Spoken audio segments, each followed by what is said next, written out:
Սիսավանի դպրոցի աշակերտները միաժամանակ այսքան նախարար ու պաշտոնյա առաջին անգամ էին տեսնում, այն էլ այդքան էկզոտիկ երկրների նախարարներ։ Բարձրաստիճան պաշտոնյաներն էլ խոստովանում էին, որ միաժամանակ այսքան գեղեցիկ ու տաղանդավոր երեխաներ չէին տեսել։ Փոխադարձ ֆոտոսեսիաներում երևակվում էին երկու կողմերի բոլոր զարմանքները։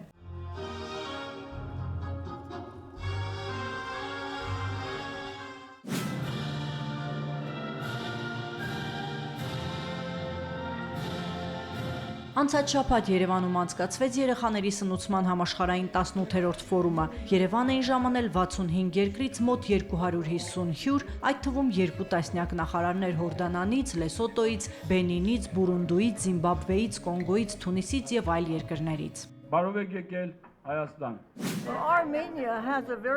Հայաստանն արդեն ունի դպրոցական սնուցման շատ լավ ծրագիր, բայց շաբաթվա ընթացքում դպրոցներում ավելի մանրամասն կուսումնասիրենք ամեն ինչ։ Ֆորումի մասնակիցներն ամբողջ շաբաթ Հայաստանի տարբեր մարզերում ուսումնասիրեցին, թե ինչպես է մեր երկրում իրականացվում աֆրիկյան որոշ երկրներում արդեն շուրջ 3 տասնյակի, իսկ մեզ մոտ 7 տարվա պատմություն ունեցող դպրոցական սնունդ ծրագիրը։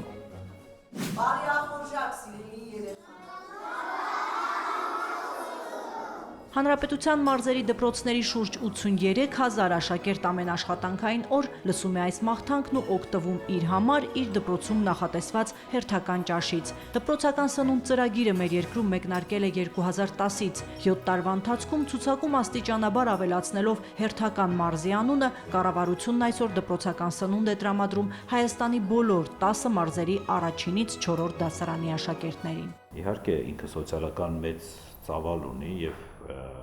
կոնկրետ շատ մարզերի մեր համար նաև լուծում է երեխաների սնուցման խնդրեմ, բայց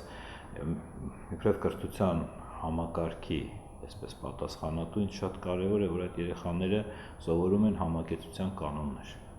սովորում են կարգապահություն, հացը կիսելու, ուտելիքը կիսելու մշակույթ։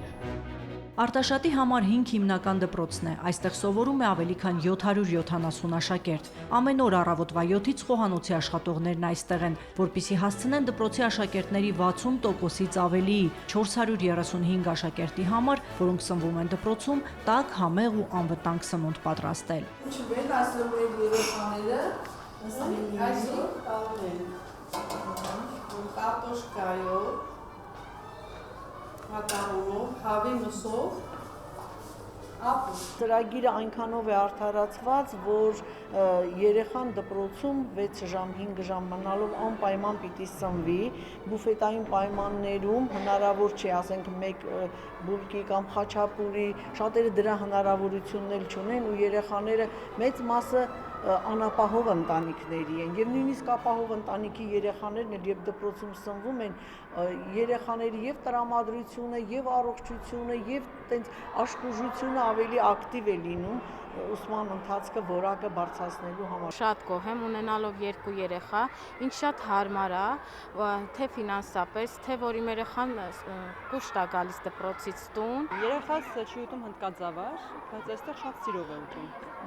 Բանջարեղեն վաղ չի ուտում, այստեղ սիրով է ուտում։ Դե երեխաներին նայում, թե ոնց։ Այնքան լավ է, որ իմ երեխան տաք-ճաշը պարտադիր ուտում է։ Ինքը թեկուզ չուտող երեխա է, ինքը թուլացած գալիս էր հոգնած։ Այստեղ ավելի առույգ ուտում է, ուրախ ու 2 աման։ Ես մեկ-մեկ գալիս եմ, նայում եմ, նույնիսկ 2 աման է ուտում։ Իրա չսիրած բաները ոսպով ճաշ չի սիրում բացարձակ, բայց ինքը այստեղ ուտում է։ Շատ կուզեինք, որ բարձր դասաներում նույնպես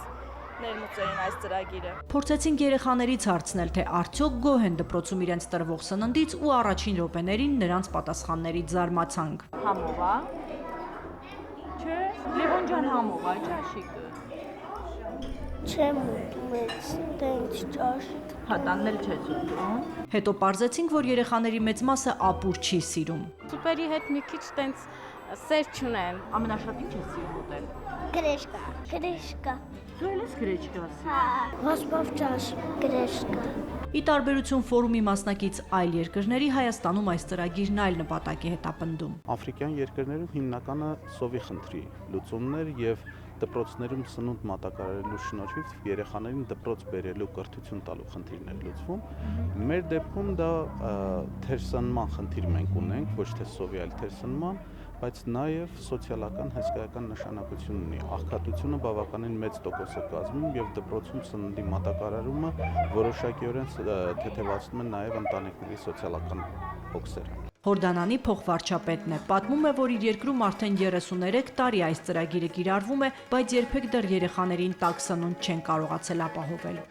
Աշխարհի շատ դպրոցներում եմ եղել, որտեղ կա նման ծրագիր՝ Ճապոնիայում, Ռուսաստանում, Թուրքիայում։ Իմ տեսածների համեմատ սա լավագույններից է։ Պիտի ասեմ, որ ամեն երկիր չէ, որ կարող է երեխաներին տաք սնունդ տալ։ Հորդանանի փոխվարչապետը համտեսում է Սիսավանի դպրոցի սնունդն ու նորից հիացած կրկնում, որ շատ կուզեր իրենց երկրում նույնպես կարողանային երեխաներին տաք ճաշով ապահովել։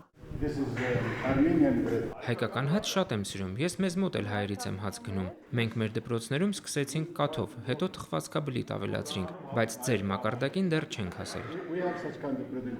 Լեսոտոյի կրթության նախարարի հիացմունքը նույնպես տաք ճաշի ու էկոլոգիապես մաքուր սննդի հետ է կապված։ Դուք աճեցնում եք բնական սնունդ, ունեք բանջարանոցներ, իսկ մենք դեռ նոր ուզում ենք ստեղծել նման մի բան։ Ես տպավորված եմ, որ այստեղ ճաշը պատրաստվում է բանջարեղենով ու մսով։ Մեզ մոտ հիմնականում ձավարեղենով ենք կերակրում երեխաներին։ Ամեն պայմաններն այստեղ ապահովում են եւ սանեպիդ եւ մաքրություն բոլոր հիգիենիկ պայմաններն ապահովված են։ Գիտակցում ենք ինչ գործի ենք լցվել դժվար, բայց հաճելի։ Առավոտյան մենք եւ համտեսն ենք անում ճաշի եւ ստուգում ենք աշխատողների վիճակը, սանիտարական վիճակը։ Ապագա ծրագրերում նաև Երևանն ընդգրկելն է ու պարզապես դպրոցական սնունդը բոլոր մարզերի բոլոր դպրոցներում տաք սննդի վերածելը։ Այս տիպի ծրագրերի համար նախատեսում ենք ձևավորել հատուկ հիմնադրամ եւ մենք մեր միջազգային դոնորներին կուղենք հիմնականում այդ ուղղությամբ։ Պետության տված գումարը բավականին զգալի է, բայց նաև եթե կարողանանք դրա շուրջ ձևավորել ոչ բյուջետային, այսպես համակեցություն, կառույցների միջազգային օգնություն, ծրագիրը կարողանա շատ հետաքրքիր ձևով զարգանալ։ Սովորաբար միջազգային ֆորումների մեր երկրում անցկացնելուց հայկական կողմն ակնկալում է օտար երկրների հարուստ փորձի ձեռքբերում եւ փոխգործակցության հաստատում։ Փաստորեն սա այն դեպքերից էր, որ աֆրիկյան էկզոտիկ երկրների նախարարների համար մենք էինք էկզոտիկ, էկոլոգիապես մաքուր ու համեղ պտուղ բանջարեղեններից սկսած դպրոցում թխվածքաբլիթների փոխարեն աշակերտներին տաք ճաշ ապահովելով վերջացրած։ Հայկական աղուհացի յուրահատկությունն անգամ Բուրունդուի, Թունիսի, Նիգերի, Զիմբաբվեի ու այլ երկրների պաշտոնյաների համար զուռնա-դհոլի հնչյունների ներքո ակամա ապարելու ցանկություն առաջացրեց։